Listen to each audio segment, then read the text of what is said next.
Hello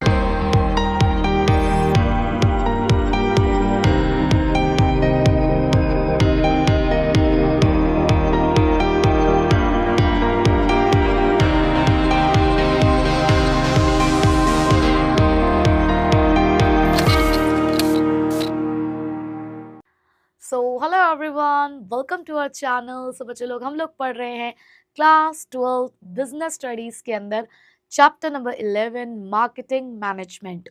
तो बच्चों, अब तक हम लोग इस चैप्टर के अंदर काफ़ी कुछ कवर अप कर चुके हैं एंड आई होप कि आपको सारी चीज़ें एकदम क्लियर होंगी। हमने मार्केटिंग समझा, उसके फीचर्स पढ़े, उसके फंक्शंस पढ़े और 4 पीस ऑफ मार्केटिंग मिक्स को भी हम लोगों ने यहाँ पर डिस्कस किया और उनमें से भी एक पी को तो हम ऑलरेडी कवर अप कर चुके हैं, जो कि था हमारा product mix. So I hope कि आपको ब्रांडिंग, लेबलिंग, पैकेजिंग ये सारी चीज़ें एकदम क्लियर होंगी। चलिए आज स्टार्ट करते हैं अपने एक सेकंड पी के साथ, जो कि है हमारा प्राइस मिक्स। लेकिन उससे पहले लगा दीजिए अपनी फटाफट से अटेंडेंस, फिर स्टार्ट करते हैं हम लोग अपनी आज की क्लास। तो बच्चों, जो सेकंड पी है हमारा प्राइस मिक्स, वो डेफिनेटली बहुत इंपॉर्टेंट है। आपने अपने प्रोडक्ट की ब्रांडिंग भी कर ली है, उसकी पैकेजिंग भी कर ली और उसकी लेबलिंग भी आपने रेडी कर ली है, बट आप अपने प्रोडक्ट को किस प्राइस पे मार्केट में बेचना चाहते हो, इसके बारे में भी तो आपको डिसीजन लेना होगा। तो प्राइस मिक्स बेसिकली हमें यही बताएगा कि वो कौन कौन से फैक्टर्स होते हैं जो हमारे प्राइस डिटर्मिनेशन को अफेक्ट करते हैं। मतलब कि जब भी हम अपने प्रोडक्ट की प्राइस को डिसाइड कर रहे होंगे, तो वो कौन कौन से फैक्टर्स होंगे जिसके बारे में हम यहाँ पर सोचेंगे। ठीक है, तो सबसे पहले प्राइस मिक्स का एक छोटा सा इंट्रोडक्शन ले लेते हैं, उसके बाद बढ़ेंगे अपने फैक्टर्स की तरफ। देखिए जरा, so price is the amount of money paid by the buyer और received by the seller in exchange for a product और सर्विस। प्राइस क्या है? वो अमाउंट जो बायर पे कर रहा है, on the other hand seller receive कर रहा है, क्योंकि उन दोनों के बीच में किसी ना किसी चीज का एक्सचेंज हो रहा है। अब वो एक्सचेंज गुड्स का भी हो सकता है और सर्विसेज का भी हो सकता है। फॉर एन एग्जाम्पल, बस फेयर फॉर द ट्रांसपोर्ट। अगर हम ट्रांसपोर्ट की बात करें तो उसमें बस फेयर का एक्सचेंज हो रहा है। Premium for the insurance, doctor consultancy fees.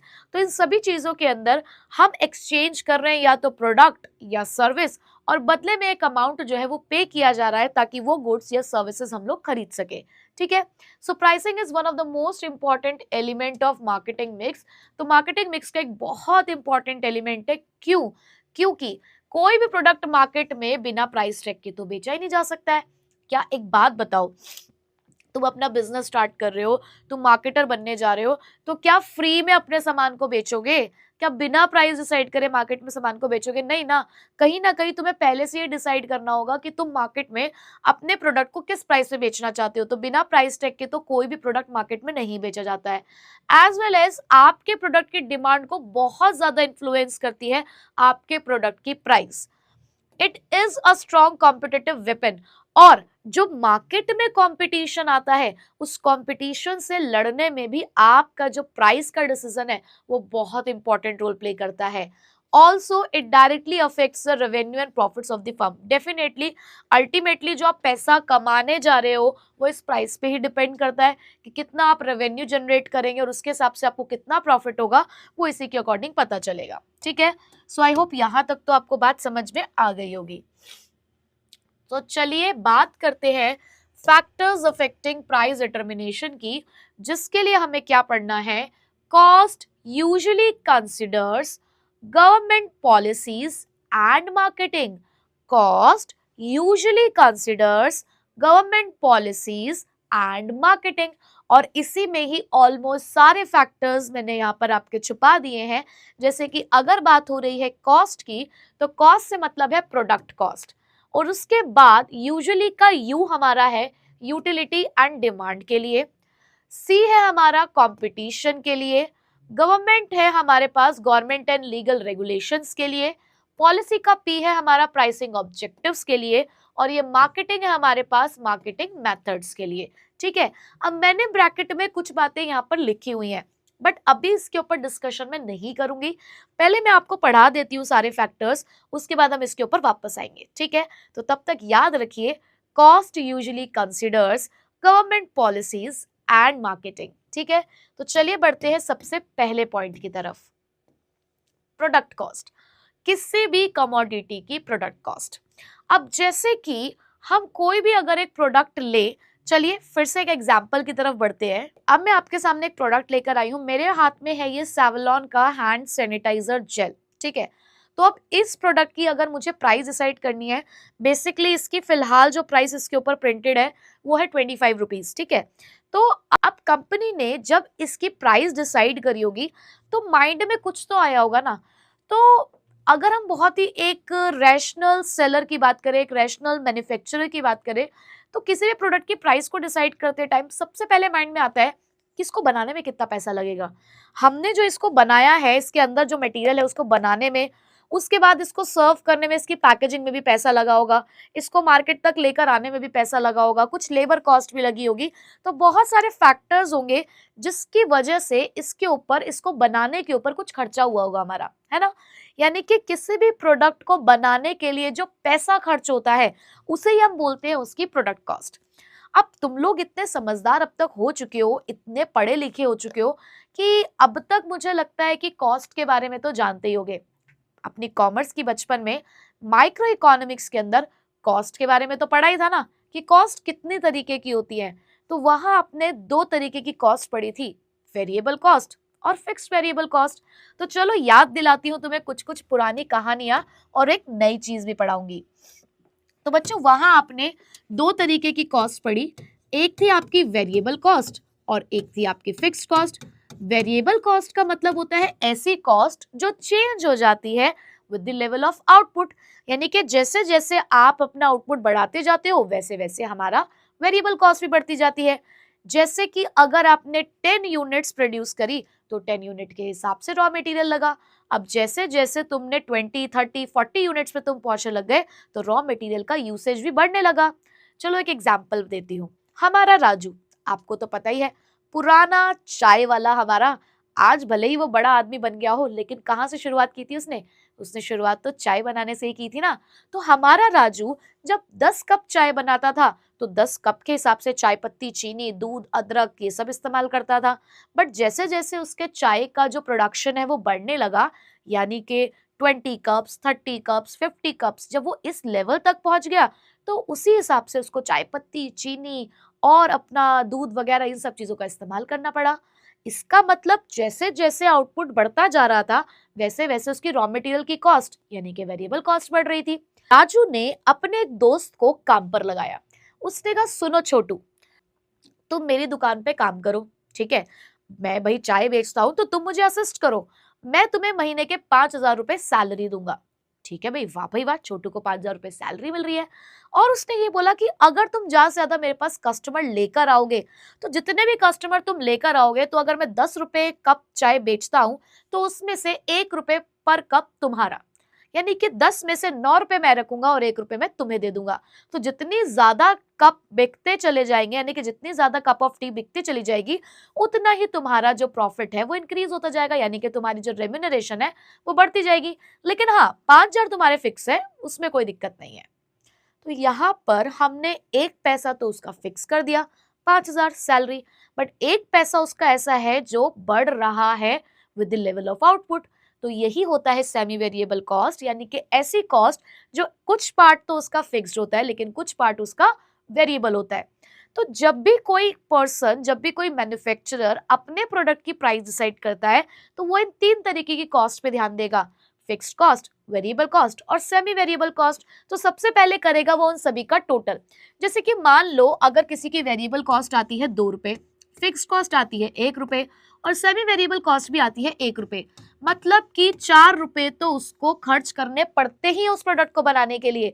तो बताओ, क्या वो पर्सन अपनी जो भी प्राइस डिसाइड करेगा वो 4 रुपए से नीचे करेगा क्या? नहीं, वो कम से कम 4 रुपए तो लेगा ही लेगा।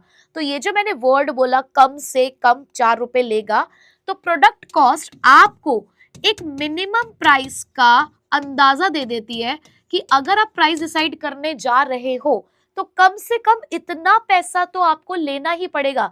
मिनिमम है, मैक्सिमम तो आपकी इच्छा है, आप कितने का भी बेचो उसको, बट मिनिमम आपको इतना चार्ज करना ही पड़ेगा क्योंकि इतना तो आपकी जेब से ही जा रहा है।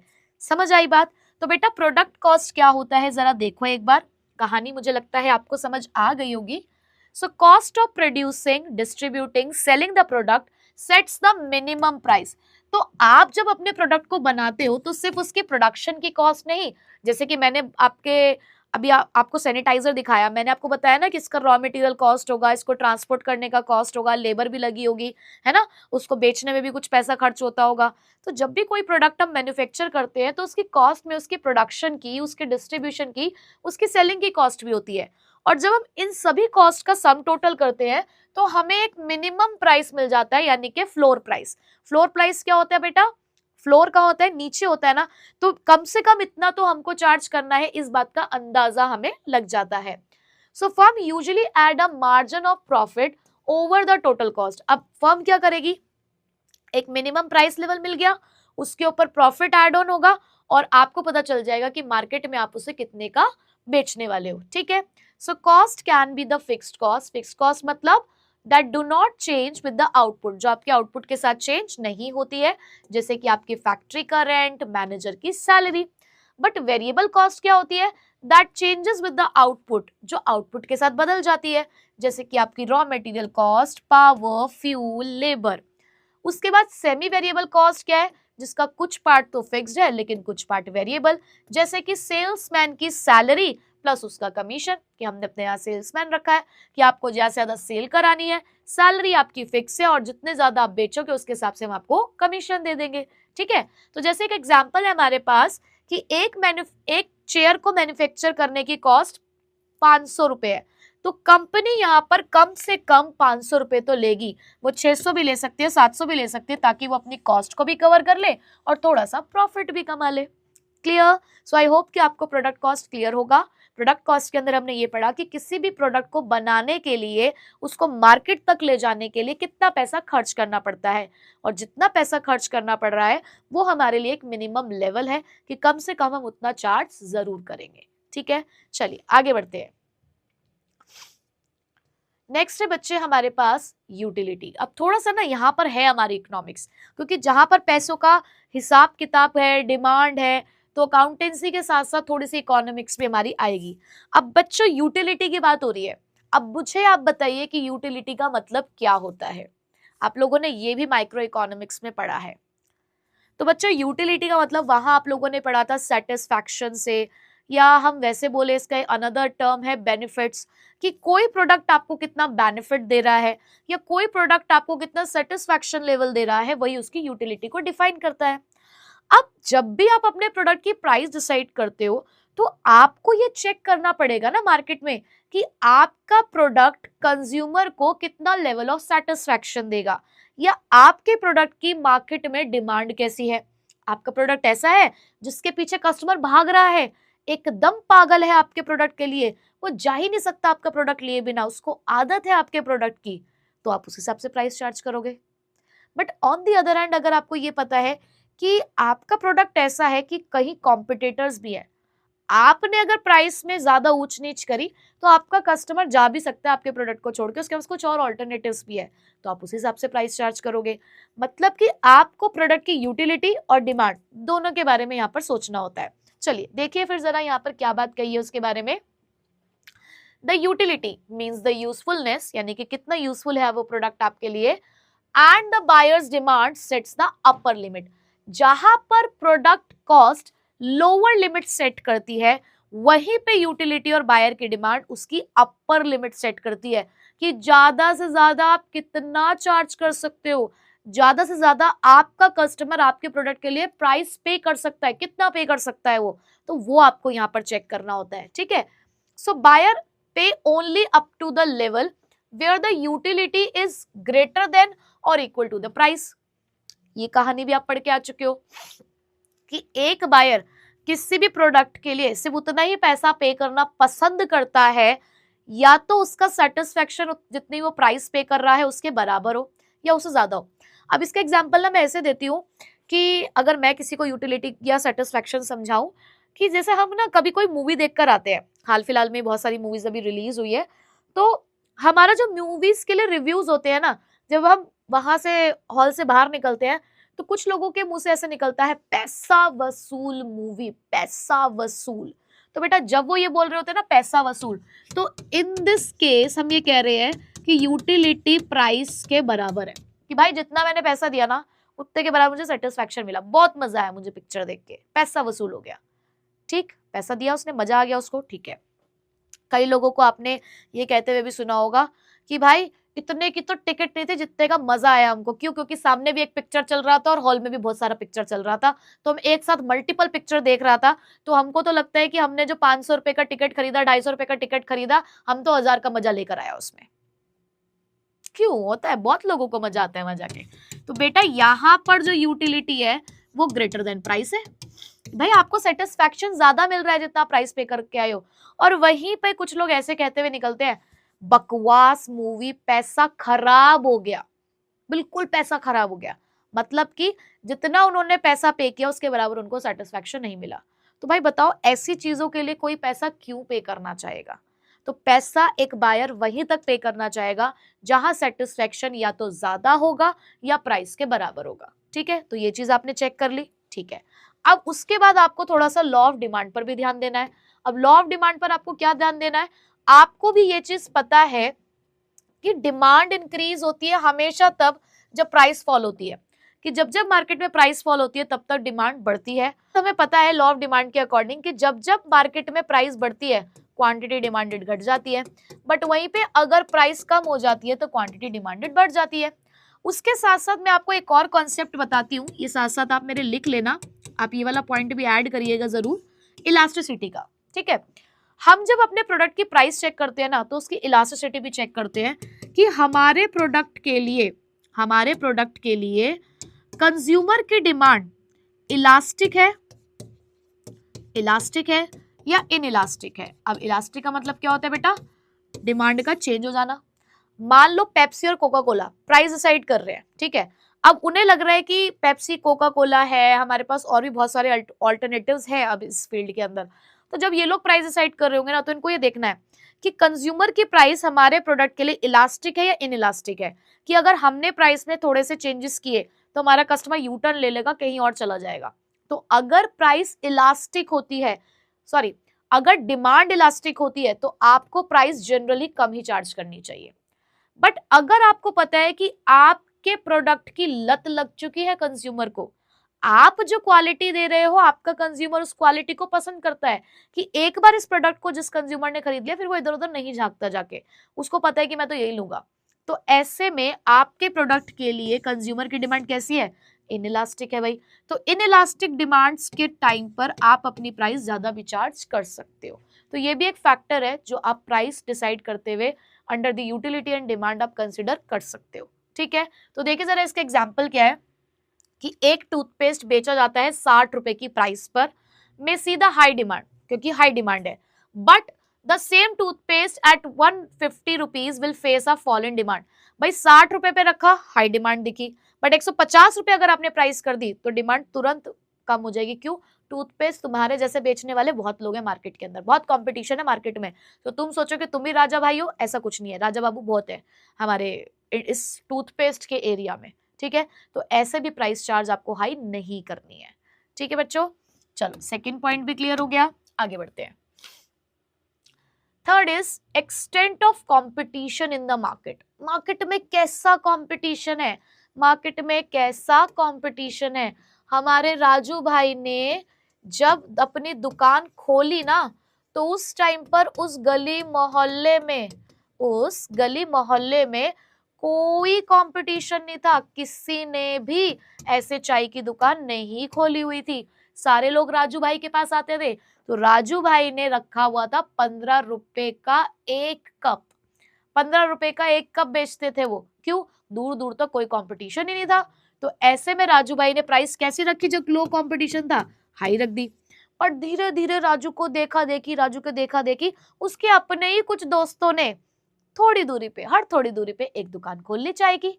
अब जब यहाँ पर पहले अकेले राजू भाई सामान बेच रहे थे, अब उनके कुछ निकम्मे नालायक दोस्तों ने भी दुकानें खोल ली हैं, तो ऐसे में क्या हो गया भाई? ऐसे में हो गया है इंटेंस कंपटीशन। अब इंटेंस यानी कि हाई कंपटीशन, अब कंपटीशन बढ़ गया है। अब ऐसे में तुम 15 का बेच रहे हो, वो 12 का बेच रहे हैं या 10 का बेच रहे हैं, तो बताओ अब तुम्हारे हाई प्राइस चार्ज करने से कस्टमर तुम्हारे पास आएगा क्या? नहीं आएगा। तो इंटेंस कंपटीशन के टाइम पे हमेशा प्राइस को क्या रखना चाहिए? कम। तो कंपटीशन ज्यादा है तो प्राइस कम कर दो, कंपटीशन कम है तो प्राइस ज्यादा रख लो। ठीक है, देखिए जरा, in a highly competitive markets prices are kept lower. Prices हम कैसे रखते हैं? लोअर रखते हैं टू अट्रैक्ट द कस्टमर, ताकि हम कस्टमर्स को ज्यादा से ज्यादा अट्रैक्ट कर सके। इन द मोनोपोली और द लेस कंपटीशन, लेकिन अगर मोनोपोली आप अकेले राजा हो वहां पर, या कोई ज्यादा कंपटीशन नहीं है, इक्का दुक्का कोई बंदा है, तो ऐसे में आप हाई प्राइस भी चार्ज कर सकते हो। सो कॉम्पिटिटर्स प्राइस, प्रोडक्ट की क्वालिटी और फीचर भी कंपेयर किया जाता है किसी भी प्रोडक्ट की प्राइस को डिसाइड करने से पहले।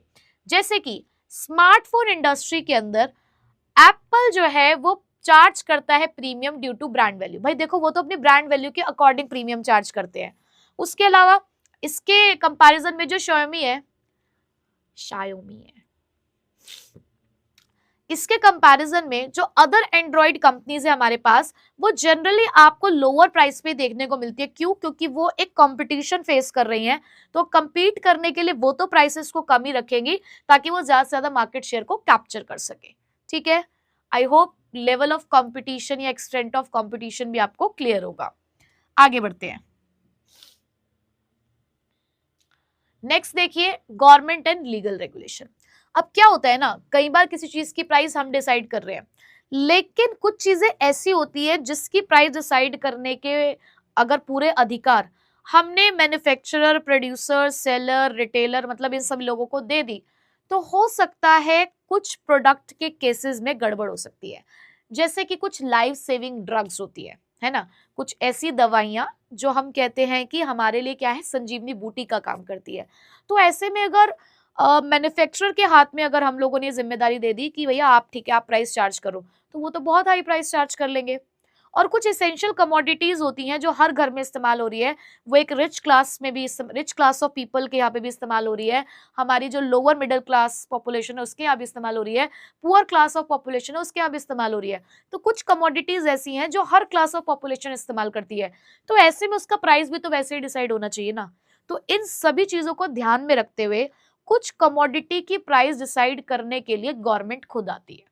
गवर्नमेंट बताती है कि उस कमोडिटी की प्राइस कैसे डिसाइड होगी, बना तुम रहे हो, बताएंगे हम। तो वही पॉइंट आ गया आपका गवर्नमेंट एंड लीगल रेगुलेशंस के अंदर, गवर्नमेंट एंड लीगल रेगुलेशन के अंदर, that in order to protect the interest of the public against the unfair practices in the field of price fixing, कि क्योंकि हम यहाँ पर प्रोटेक्ट करना चाहते हैं पब्लिक को अनफेयर प्रैक्टिसेस के अगेंस्ट, क्योंकि हमें प्राइस डिसाइड करनी है, गवर्नमेंट इंटरवेन करता है to regulate the price of the commodities. Government interfere करती है ताकि उस कमोडिटी की प्राइस को डिसाइड किया जा सके। So government can declare a product as essential product. तो जिस भी कमोडिटी की प्राइस उनको डिसाइड करनी होती है, वो उस प्रोडक्ट को डिक्लेयर कर देते हैं एज इसेंशियल प्रोडक्ट और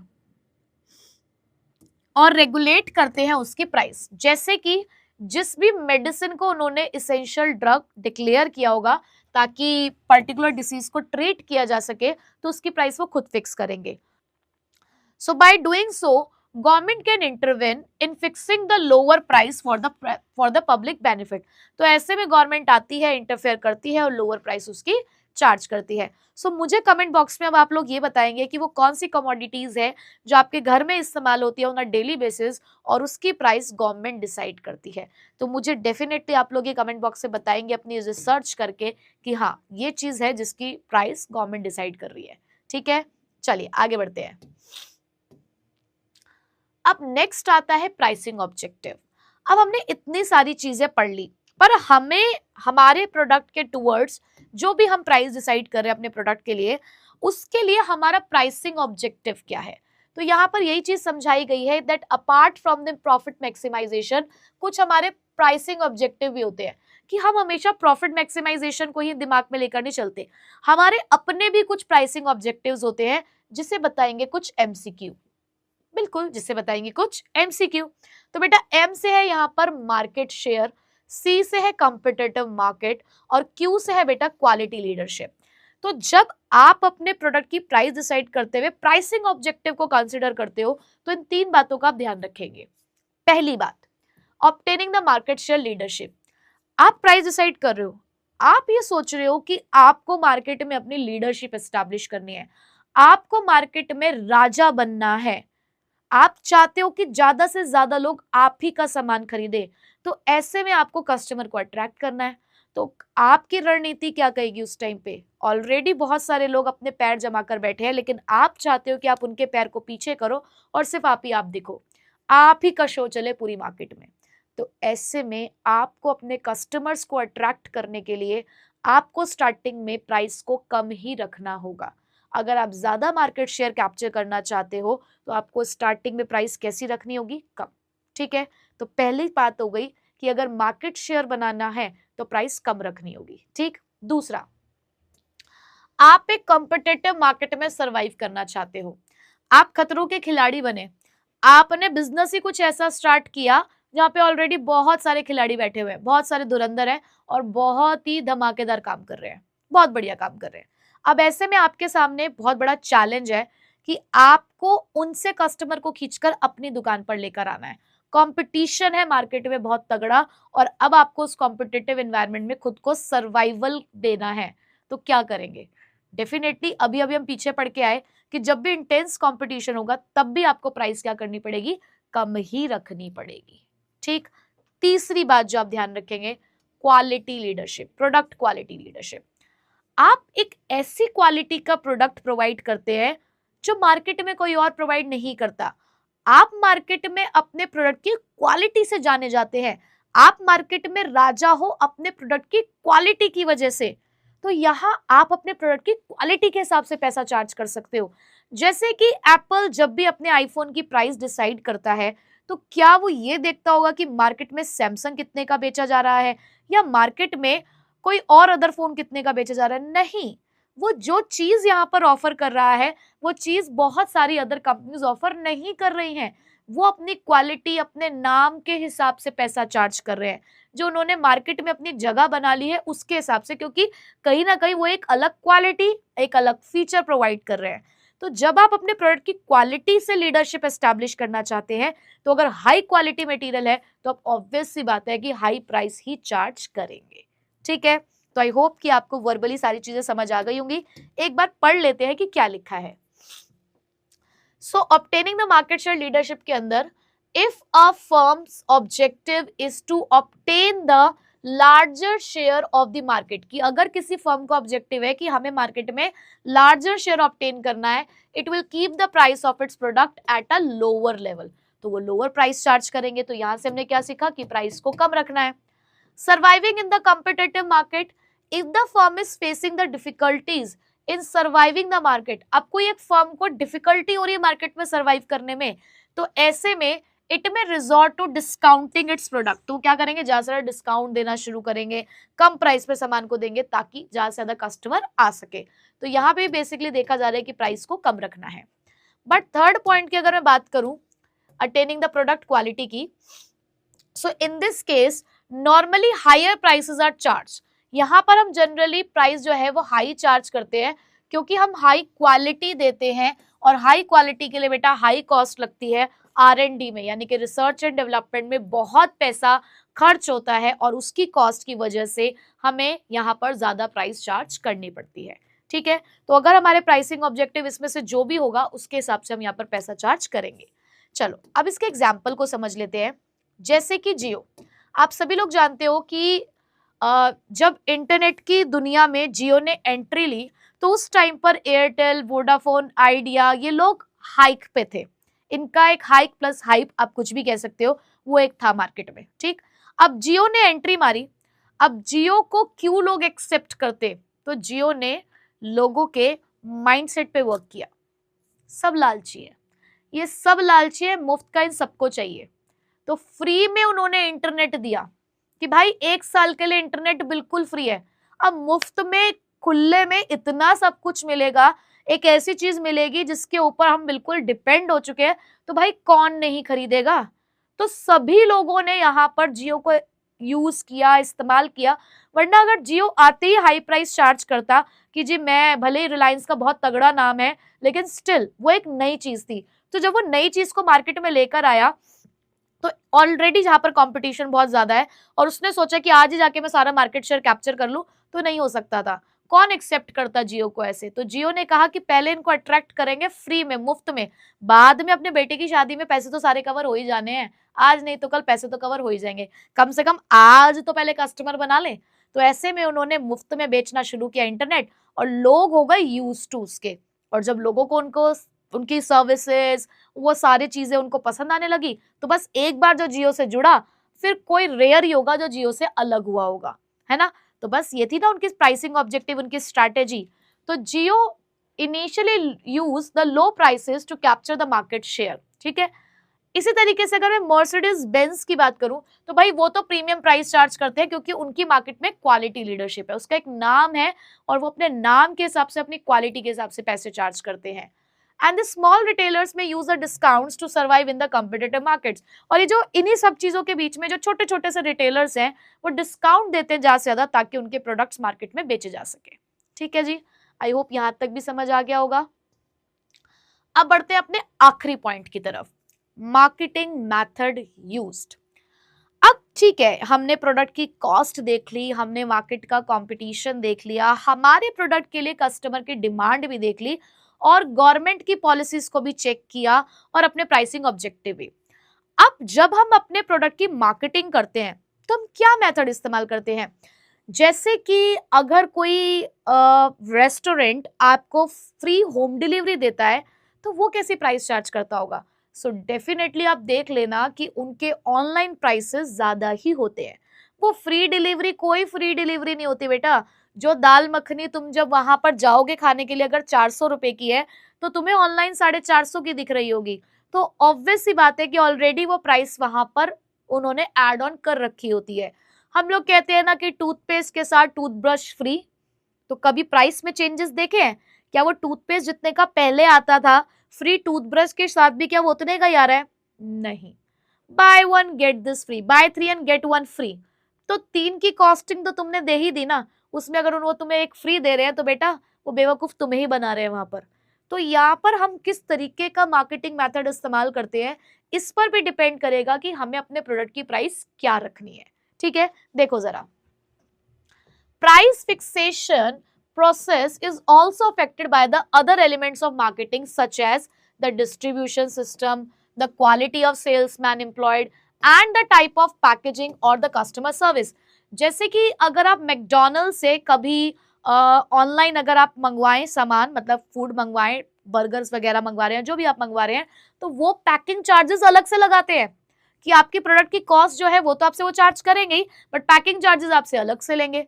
तो यहाँ उनकी जो प्राइसिंग है वो कैसे डिसाइड हुई? क्योंकि वो एक ऐसा मेथड आपको दे रहे हैं, बहुत सुंदर से पैक करके देते हैं वो सारी चीजों को। ठीक है, एग्जाम्पल क्या है? जैसे कि डोमिनोज प्रोवाइड करता है free home delivery, but price की फ्लेक्सिबिलिटी है, फिर वहां पर डेफिनेटली वो अपने हिसाब से प्राइस चार्ज करेंगे। एप्पल जो है वो प्रीमियम पैकेजिंग का इस्तेमाल करता है, हेवीली एडवर्टाइज करता है, तो इस वजह से हाई प्राइस चार्ज करता है। अब वही बात है ना, जो जितना पैसा खर्च करेगा उस हिसाब से पैसा आपसे चार्ज करेगा। तो पैसा तो अल्टीमेटली आपके जेब से ही जाना है, बट उसको कितना पैसा यहाँ पे चार्ज करना है ये उसको डिसीजन लेना है। ठीक है, सो आई होप कि यहाँ तक सारी चीजें आपको क्लियर होंगी, 6 के 6 पॉइंट्स आपको क्लियर होंगे। अब जैसा कि मैंने आपको कहा था कि मैं आपको लेकर चलूंगी वहीं पर जहां से हमने इसकी शुरुआत की थी, अब आपको समझ आ जाएगा कि मैंने ब्रैकेट में क्या लिखा है। प्रोडक्ट कॉस्ट क्या होता है? Minimum price, floor price decide करते हो, बट वहीं पे यूटिलिटी और डिमांड क्या बताता है आपको? अपर लिमिट की, कम की प्रोडक्ट कॉस्ट बताता है कम से कम इतना लेना है, बट यूटिलिटी एंड डिमांड बताता है कि ज्यादा से ज्यादा कितना ले सकते हो। ठीक है, कंपटीशन मार्केट के नेचर को डिपेंड कर, कंपटीशन मार्केट के नेचर को डिफाइन कर रहा है। गवर्नमेंट और लीगल रेगुलेशन प्राइस कंट्रोल को बेसिकली दिखा रहे हैं कि यहाँ जो प्राइस है वो रिस्ट्रिक्टेड है, गवर्नमेंट को अपने ध्यान में देना है। प्राइसिंग ऑब्जेक्टिव के अंदर आप प्रॉफिट भी देख रहे हो, मार्केट शेयर भी देख रहे हो, अपना सर्वाइवल भी देख रहे हो, और क्वालिटी को भी देख रहे हो। वहीं पे मार्केटिंग मेथड की अगर बात करूं तो आप देखोगे कि आप डिस्ट्रीब्यूट कैसे करते हो, पैक कैसे करते हो, प्रमोट कैसे करते हो, उसकी डिलीवरी कैसे करते हो। ठीक है, सो आई होप कि अब आपको ये पिक्चर क्लियर होगी कि ये क्या कहना चाह रहे थे। तो second P of marketing mix भी हम लोगों ने यहाँ कर लिया है कंप्लीट। अब नेक्स्ट पी की तरफ बढ़ते हैं, विच इज प्लेस मिक्स या फिजिकल डिस्ट्रीब्यूशन मिक्स। बात एक ही है। अब आपने प्रोडक्ट की प्राइस डिसाइड कर ली, प्रोडक्ट की ब्रांडिंग, लेबलिंग, पैकेजिंग तो हम ऑलरेडी कर चुके हैं। अब जरा प्रोडक्ट को कस्टमर तक पहुंचा भी दे, मतलब कि फैक्ट्री में हमारा सामान बना रखा है, प्राइस भी डिसाइड हो चुकी है, अब उसे कैसे मार्केट तक पहुंचाया जाएगा उसके बारे में कुछ डिसीजन ले लेते हैं। यानी कि अब हम यहाँ पर पढ़ेंगे कि किस तरीके से मूवमेंट होगा हमारे गुड्स का from the place of production to the place of consumption. देखिए जरा। So physical distribution refers to the process of making the goods and services available। अब ये एक बहुत इंपॉर्टेंट टॉपिक है, बोर्ड एग्जाम में एक बार 6 मार्क्स में इसी का क्वेश्चन आया, जहां आपको सिर्फ कुछ कंपोनेंट्स पहचानने थे फिजिकल डिस्ट्रीब्यूशन के, और यही कुछ कीवर्ड्स उन्होंने यहाँ पर यूज किए, जैसे कि राइट प्लेस, राइट क्वांटिटी और राइट टाइम। तो बहुत सारे बच्चों ने गलती की है उस 6 नंबर के क्वेश्चन में, जहां पर कुछ खास नहीं करना था, लाइंस कोट करनी थी, कॉन्सेप्ट आइडेंटिफाई करना था और एक लाइन अपने पास से लिखनी थी। तो कई बार हम लोग कुछ छोटे छोटे टॉपिक्स को, जैसे कि मैंने पहले ही बताया, हम स्किप कर देते हैं, बट ये काम हमें नहीं करना है। ठीक है, तो देखिए जरा। सो फिजिकल डिस्ट्रीब्यूशन एक ऐसी प्रोसेस है जहां पर आप गुड्स और सर्विसेज को अवेलेबल करा रहे हो सही प्लेस पर, यानी कि राइट प्लेस पर, राइट क्वांटिटी में और एक राइट टाइम पे, so that the customer can buy them easily, ताकि कस्टमर उसे आसानी से खरीद सके। It is concerned with making the goods and services available at the right place so that the customer can purchase the same। तो वही एक same ही बात यहाँ पर कही जा रही है सेकंड लाइन में भी, कि ये इसी बात से कंसर्न है कि सही जगह पर, सही क्वांटिटी में सही चीज अवेलेबल हो जाए एक सही समय पर। उसी से रिलेटेड डिसीजन हम लोग फिजिकल डिस्ट्रीब्यूशन में लेते हैं। अब वो कौन से डिसीजन लेते हैं? वो मेनली 2 डिसीजन है हमारे पास, जिसमें पहला डिसीजन है रिगार्डिंग द फिजिकल मूवमेंट। कैसे मूवमेंट होगा, प्रोड्यूसर से सामान कंज्यूमर्स तक कैसे आएगा, उसके बारे में सोचना है, यानी कि यहाँ पर आप ट्रांसपोर्टेशन की बात कर रहे हैं। उसके बाद दूसरा डिसीजन आपको लेना है रिगार्डिंग द चैनल्स और यूजिंग द इंटरमीडिएट्स। कितने मिडल मैन आप इस्तेमाल करोगे अपने सामान को अपने कस्टमर तक पहुंचाने के लिए। एक मैन्युफैक्चरर से लेकर कस्टमर तक के बीच में कितने मिडल मैन होंगे, उसके बारे में आपको एक डिसीजन लेना है। तो वो आएगा decision about the channel of distribution में। ठीक है, तो ये 2 डिसीजन के बारे में हम लोग यहाँ पढ़ने वाले हैं। अब जिस कॉन्सेप्ट के ऊपर बोर्ड एग्जाम में क्वेश्चन पूछा गया, वो यही कॉन्सेप्ट था आपका कंपोनेंट्स ऑफ फिजिकल डिस्ट्रीब्यूशन। तो 4 कंपोनेंट्स होते हैं बच्चों हमारे पास: order processing, transportation, warehousing और इन्वेंट्री कंट्रोल। यानी कि जब हम फिजिकल डिस्ट्रीब्यूशन की बात करते हैं तो ये 4 उसके पिलर्स हैं जिसके ऊपर हमारा पूरा फिजिकल डिस्ट्रीब्यूशन टिका हुआ है। ठीक है, इनके भी ब्रैकेट्स में कुछ चीजें लिखी हुई हैं, अभी डिस्कस नहीं करूंगी, पहले कॉन्सेप्ट पढ़ाऊंगी उसके बाद। ठीक है, चलो देखते हैं। तो सबसे पहला है ऑर्डर प्रोसेसिंग। अब ऑर्डर प्रोसेसिंग का मतलब क्या होता है? This is the first step in the physical distribution. पहली बात तो ये फर्स्ट स्टेप है, अगर आप इसको लाइन बाय लाइन लिखेंगे तो ज्यादा बेटर रहेगा। कस्टमर जो होता है वो ऑर्डर प्लेस करता है। अब जैसे कि आप ऑनलाइन शॉपिंग करते हो, ठीक है, जब आप ऑनलाइन शॉपिंग करते हो तो वहां पर आपको एक डिलीवरी डेट दी जाती है, एक टाइम पीरियड लगता है आपके ऑर्डर को प्रोसेस करने में, कि यहाँ आपने ऑर्डर किया और आपको आपका प्रोडक्ट कितने टाइम पीरियड में मिल जाएगा, वो कहीं ना कहीं एक कस्टमर के माइंड को कहीं ना कहीं कह सकते हो कि इन्फ्लुएंस करता है।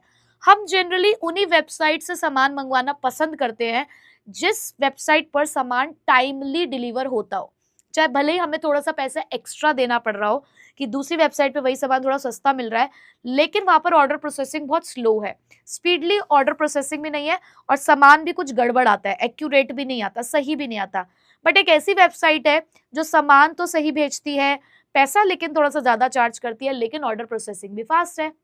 हम जब फूड ऑर्डर करते हैं ऑनलाइन तो वहां पर भी लिखा आता है ना ऑर्डर प्रोसेसिंग टाइम, तो वो आपको बता रहे हैं ना कि अभी आपने ऑर्डर प्लेस किया और कितने टाइम पीरियड में हम आप तक आपका ऑर्डर पहुंचा देंगे।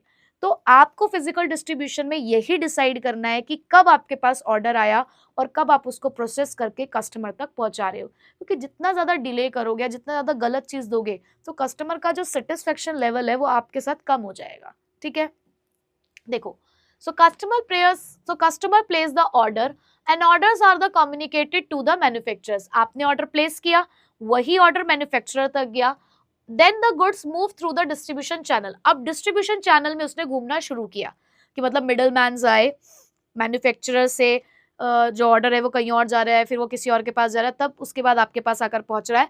तो इस तरीके से जो ये पॉइंट है ये चलता है, तभी तो आप ऑर्डर भी ट्रैक कर पाते हो ना। उसके बाद एक अच्छा ऑर्डर प्रोसेसिंग सिस्टम कौन सा होता है, उसकी दो क्वालिटी होती है।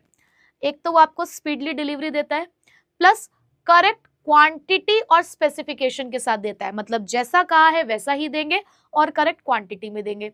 लेकिन एक पुअर ऑर्डर प्रोसेसिंग जो होती है वो डिले होती है, वो आपको सामान भी डिले करेंगे भेजने में, गलत डिलीवरीज भी देंगे, कस्टमर क्या हो जाएगा, उससे डिससेटिस्फाई हो जाएगा। ठीक है, एग्जाम्पल, अगर अमेजॉन प्रोसेस करता है आपके ऑनलाइन ऑर्डर को लेट और आपका प्रोडक्ट आपके पास पहुंचता है प्रॉमिस डिलीवरी डेट से बाद में, तो ऐसे में आपका सेटिस्फैक्शन अमेजॉन के टूवर्ड्स कम हो जाएगा। नेक्स्ट टाइम आप उससे ऑर्डर प्लेस करते टाइम सोचोगे कि मुझे करना है या नहीं करना है, क्योंकि एक बार आपने यहाँ पर धोखा खा लिया कि जो डिलीवरी डेट उन्होंने प्रॉमिस करी उस टाइम पे आपको प्रोडक्ट नहीं मिला, डिले डिलीवरी हो गई। ठीक है, चलो आगे बढ़ते हैं। Next is transportation. अब ट्रांसपोर्टेशन क्या है ये तो मैम हमको पता है।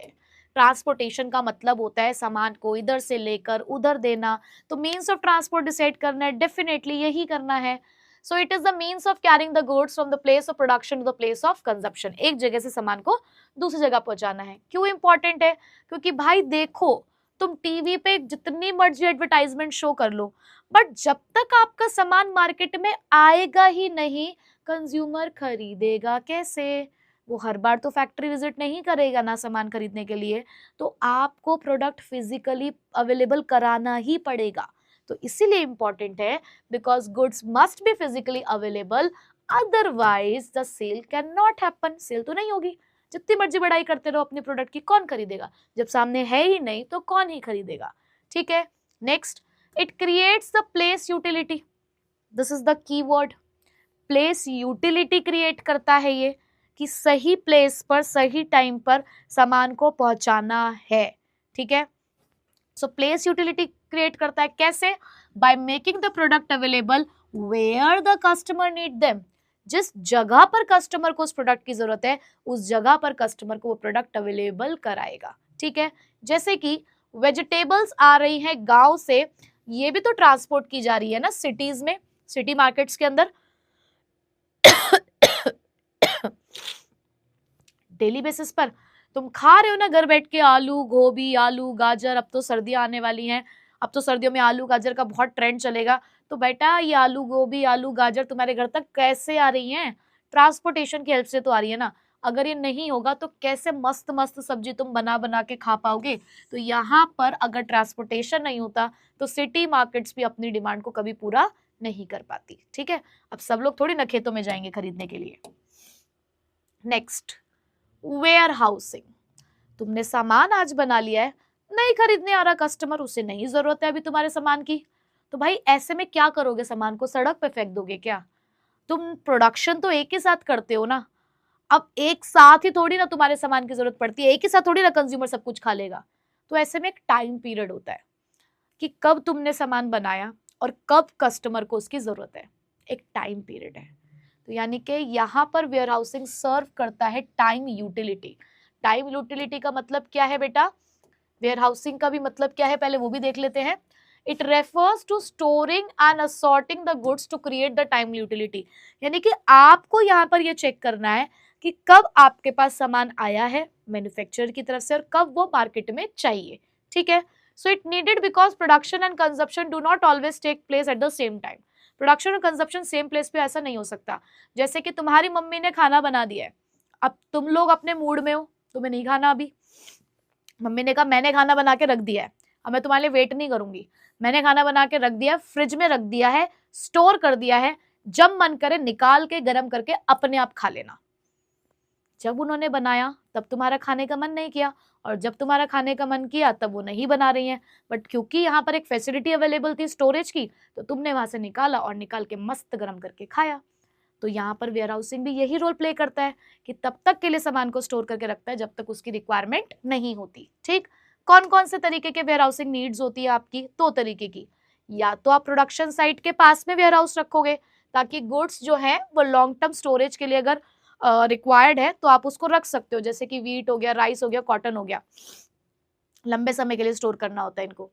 अब मार्केट के पास अगर रखते हो, ये तो प्रोडक्शन साइट के पास है, अगर मार्केट के पास है तो बल्कि और पेरिशेबल प्रोडक्ट्स को रखेंगे वहां पे, क्योंकि बल्कि प्रोडक्ट्स को दूर रखोगे तो ट्रांसपोर्टेशन कॉस्ट बहुत ज्यादा आएगी, पेरिशेबल को भी दूर रखोगे तो खराब हो जाएंगे, तो ऐसे में उनको पास में रखते हैं, जैसे कि ऑटोमोबाइल्स, बेकरी आइटम्स या मीट वगैरह। ठीक, अब यहाँ पर आपको एक डिसीजन पॉइंट लेना है, क्या, यानी कि जब भी आप वेयर हाउसिंग का डिसीजन लेंगे तो आप क्या ध्यान देंगे, more warehouses faster service but higher cost, कि ज्यादा वेयर हाउस रखते हो, सर्विस तो फास्ट है बट कॉस्ट ज्यादा आएगी, बट वहीं पे अगर वेयर हाउसेस कम रखते हो तो ऐसे में कॉस्ट तो कम आएगी लेकिन सर्विस आपकी क्या होगी, स्लो होगी। तो आपको डिसाइड करना है कि ज्यादा कस्टमर सर्विस देनी है तो भाई ज्यादा वेयर हाउस रख लो, कम कस्टमर सर्विस देना चाहते हो, कॉस्ट भी आपको यहाँ पर कम रखनी है क्योंकि, तो आप फ्यूअर वेयर हाउसेस से काम चला सकते हो। एग्जाम्पल, जैसे कि आईटीसी स्टोर करता है अपने एग्रीकल्चर प्रोड्यूस को वेयर हाउसेस में जो कि उसके गांव वगैरह के पास में होते हैं, जबकि ब्रिटानिया जो अपनी बेकरी आइटम्स है उन्हें उन वेयर हाउसेस में रखते हैं जो मार्केट के पास में है ताकि क्विक डिलीवरी की जा सके। तो हर किसी को अपने प्रोडक्ट के अकॉर्डिंग डिसीजन लेना पड़ता है। ठीक है, चलिए अब बढ़ते हैं नेक्स्ट, इन्वेंट्री कंट्रोल। अब आपको यहाँ पर एक स्टॉक मेंटेन करना है। अब आप उसे कैसे मेंटेन करते हैं, इन्वेंट्री मैनेजमेंट कैसे करते हो, स्टॉक मैनेजमेंट कैसे करते हो, आपको फिजिकल डिस्ट्रीब्यूशन में उसका भी ध्यान देना है, लेकिन उसके लिए आपको माइंड में कुछ चीजों को रखना है यहाँ पे। So very important decision in respect of inventory is deciding about the level of inventory, कि आप कितना इन्वेंट्री मेंटेन करोगे, हाई या लो, ये आपको डिसाइड करना है, ज्यादा या कम। अब उसके लिए भी हमारे सामने कुछ फैक्टर्स है, जैसे कि पहला फैक्टर है the level of customer service. अगर आप कस्टमर को कि भाई आए सामान लेकर चले जाए तुरंत, मतलब आप चाहते हैं कि उनको आप ज्यादा से ज्यादा कस्टमर सर्विस दो और क्विक सर्विस दो, तो ऐसे में आपको हमेशा इन्वेंट्री मेंटेन करनी पड़ेगी, यानी कि ज्यादा। बट अगर आप देख रहे हो cost of carrying the inventory, so definitely जब ज्यादा आप इन्वेंट्री मेंटेन करोगे, यानी कि जितना ज्यादा स्टॉक आपके यहाँ पे रखा होगा, उसकी कैरिंग कॉस्ट यानी कि उसको ऑपरेट करने की कॉस्ट, उसको हैंडल करने की कॉस्ट ज्यादा ही आएगी। भाई आप उसको अपने दुकान पे अगर रख रहे हो तो दुकान पे रखने की भी तो आपकी कोई ना कोई कॉस्ट रहेगी ना उसको मैनेज करने की। तो आप कौन से फैक्टर को दिमाग में रखकर इन्वेंट्री रख रहे हो ये आपको डिसाइड करना है। So higher the level of inventory, higher will be the level of service.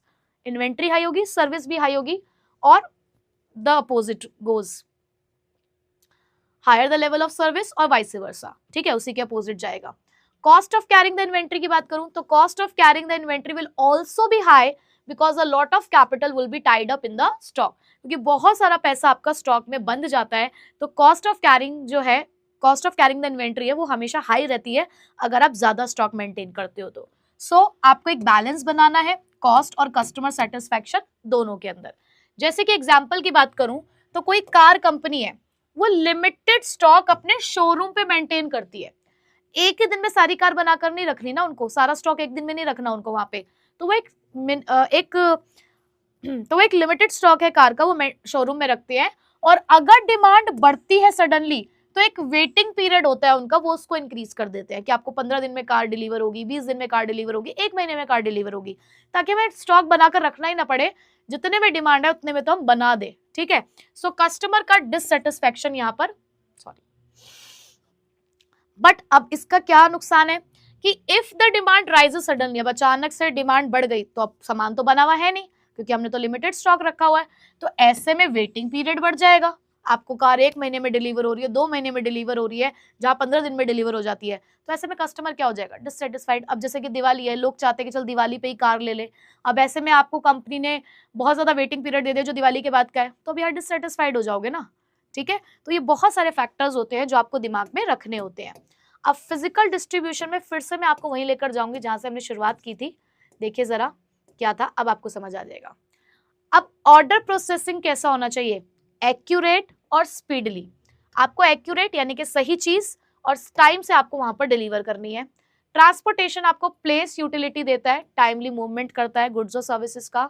Where housing आपको टाइम यूटिलिटी देता है, यानी कि आप लोकेशन का डिसीजन लेते हो बेसिकली यहाँ पे। इन्वेंट्री कंट्रोल ऑप्टिमम स्टॉक कितना रखना है उसका डिसीजन लेने में मदद करता है। बैलेंस बनाने में मदद करता है कॉस्ट और सर्विस में। ठीक है, सो आई होप कि यहाँ तक का सारा कॉन्सेप्ट आपको एकदम क्लियर होगा। हमने सो आई होप यहाँ तक के सारे कॉन्सेप्ट्स आपको एकदम क्लियर होंगे, और मुझे कमेंट बॉक्स में जरूर बताइएगा कि अब ये वाला चैप्टर तुम्हें कितना अच्छा लग रहा है और तुम्हारी प्रोजेक्ट फाइल बनाने में तुम्हारी कितनी मदद कर रहा है। ठीक है, सो आज की क्लास को करते हैं हम यहीं पे कंप्लीट। अब मैं मिलूंगी आपसे नेक्स्ट क्लास में इसके कुछ आगे के टॉपिक्स के साथ। So till then take care, bye bye. Thank you so much इस लेक्चर को पूरा ध्यान से देखने के लिए। आई होप आपको ये पूरा वीडियो लेक्चर बहुत अच्छे से समझ आया होगा। मुझे कमेंट करके ज़रूर बताना कि क्या ये वीडियो लेक्चर आपको अच्छे से समझ आया, और अगर आपके मन में कोई भी डाउट है इस वीडियो के अंदर तो प्लीज़ मुझे कमेंट करना, मैं पूरी कोशिश करूँगा आपके रिप्लाई करने की। हमारे चैनल को सब्सक्राइब ज़रूर कर लेना, और यहाँ पर जो प्लेलिस्ट्स आ रही हैं उन्हें अच्छे से फॉलो करना, इसमें आपकी कंप्लीट प्रिपरेशन हो जाएगी। एंड जाने से पहले हमारे इन सोशल मीडिया अकाउंट्स पर मेरे साथ पर्सनली कनेक्ट हो सकते हो, और मुलाकात करूँगा अब आपसे आपकी नेक्स्ट वीडियो में।